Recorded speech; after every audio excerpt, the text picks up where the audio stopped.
Radio Hindustan. नमस्कार, आप सुन रहे हैं रेडियो हिंदुस्तान और मैं हूं आपके साथ आरजे पारिजात। बहुत महत्वपूर्ण है ये चर्चा, बहुत महत्वपूर्ण है ये विषय। कैसे शांत करें मन को। जी हाँ, आपका शरीर आपके मन के हिसाब से चलता है। याद रखिए, आप अपने मन को काबू में नहीं कर पाते, यह बड़ा मुश्किल काम है और आप करना भी नहीं चाहते क्योंकि मन आपको हमेशा लालसा की तरफ ले जाएगा, लोभ के चेहरे दिखाएगा, लोभ के नए नए रंग दिखाएगा, लोभ के सपने दिखाएगा और आप उस लोभ में, उस रंग में, उन सपनों में जीना शुरू कर देंगे और उनके लालच में आकर अपने जीवन की दिशा बदल देंगे। जो असली दिशा है मन वहाँ पर नहीं ले जाएगा, मन आराम की तरफ ले जाएगा। कहा जाता है शरीर के भीतर एक महान शत्रु है, वो है आपका मन। इस शत्रु को शांत कैसे करें? ये शत्रु दो तरह से आपको परेशान करता है। एक तो आपको तनाव देता है अशांत होकर, और दूसरा आपको पतित करता है, पानी की तरह नीचे की ओर बहता है, आपको वो सपने दिखाता है जो आपके लिए सही नहीं है, आपके हित में नहीं है। वो आपको वो लालच महसूस कराता है जो आपके लिए ठीक नहीं है। वो हमेशा आपको उन गलत कामों को करने के लिए कहता है जिनमें आपको लगता है आपको आनंद आएगा, लेकिन वो ठीक नहीं है। कई तरह से वो अपराध है, पाप है, असामाजिक है, अमानवीय है। जिसमें आनंद आए हर वो चीज़ ठीक नहीं हो सकती, लेकिन आपका मन एक जंगल है। याद रखिए, ये मन जंगल मेरी एक कविता है। इसको अगर आपने जीत लिया तो अपने जीवन में ही आपने जीवन को जीत लिया, क्योंकि मन के द्वारा आप प्रेरित होकर आपका जीवन आगे बढ़ता है। और याद रखिए, बहुत कम ऐसा होता है कि मन आपको सही राह दिखाए, वहाँ बुद्धि काम आती है। आपके भीतर का एक और अंग जो दिखता नहीं है, आपके साथ चलता है, आपको मार्ग दिखाता है, वो बुद्धि। जो आपको दौड़ाता है वो है मन, और जो आपको सफलता देता है वो है आपका कर्म। मन, कर्म और बुद्धि, इन तीन के पहियों पर चलती है आपकी गाड़ी। आपको बच के रहना मन के हाथों से, क्योंकि स्टीयरिंग मन के पास होता है, लेकिन उसे कंट्रोल कर सकती है बुद्धि, उसे कंट्रोल कर सकता है आपका कर्म। लेकिन बुद्धि के अनुसार आपका कर्म होता है, जिस तरह से मन के अनुसार आपका कर्म होता है। तो बुद्धि को आप सामने रखिए। याद रखिए, बुद्धि आपको ईश्वर ने एक विशेष शक्ति दी है जो सही गलत की पहचान कराती है, जो विवेक है आपका। इस विवेक के द्वारा प्रेरित होकर कार्य कीजिए, यह आपको सही मार्ग दिखाएगा। याद रखिए। अब मैं बताता हूँ शांत कैसे करें मन को। अगर अशांत है तो आप मन को शांत कर सकते हैं धैर्य धारण करके, शांति से बैठकर ध्यान करके, अपने भीतर स्थित होकर सारी दुनिया से अपने मन को हटाकर अपने भीतर केंद्रित करें। जो आसमान में है, जो आपके चारों तरफ है, यत पिंडे तत् ब्रह्मांडे, यत ब्रह्मांडे तत् पिंडे, जो आपके शरीर के चारों तरफ है ब्रह्मांड है, वही आपके भीतर भी है, आपके पिंड में यानी आपके शरीर में है। जो आपके शरीर में वही आपके चारों तरफ, वही ब्रह्मांड में है। पिंड और ब्रह्मांड बिल्कुल एक ही चीज़ के दो अलग अलग रूप है, एक अंदर है, एक बाहर है। आप जब आत्म केंद्रित हो, ध्यान करें, तो उस ब्रह्मांड को अपने भीतर महसूस करें, उसमें खो जाए, उसमें विचरण करें, वही ध्यान है। तब आपका मन आपके हिसाब से चलेगा, जंगल नहीं बनेगा, सुंदर उपवन बन जाएगा, तपोवन बन जाएगा।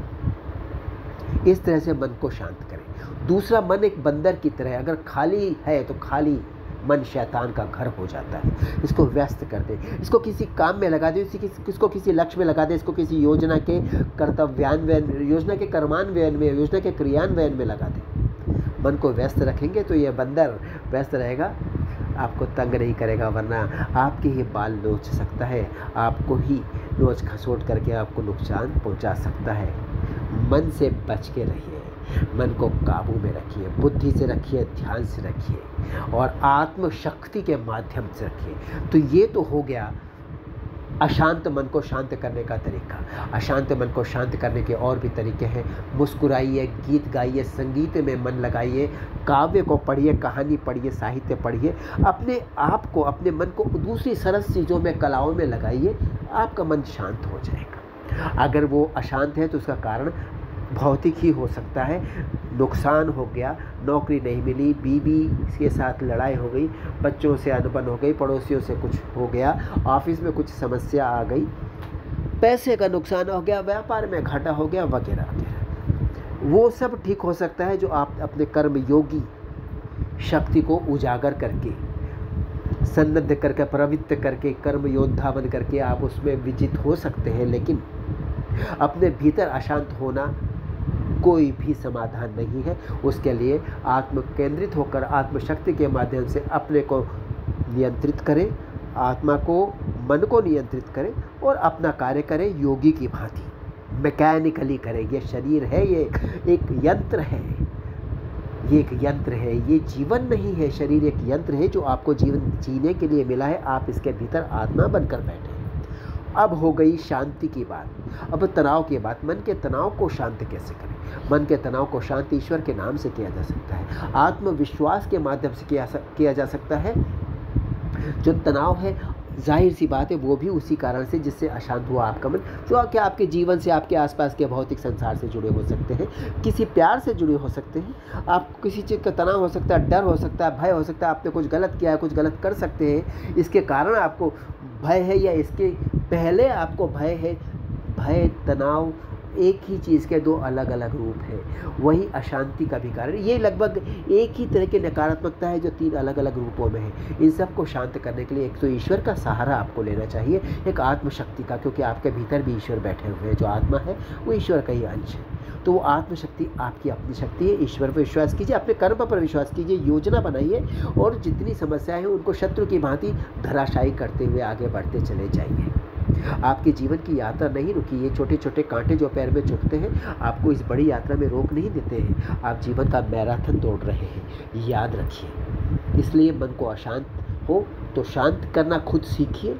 मन पर तनाव है तो उस तनाव को मुक्त करना खुद सीखिए। दबाव है तो दबाव को मुक्त, क्योंकि जीवन यहाँ पर रुक नहीं जाता, जीवन बहुत आगे तक रहेगा। बहुत बार तनाव पहले भी आए थे, कई बार तनाव आए थे, लेकिन आपके जीवन की गाड़ी आगे बढ़ती चली गई।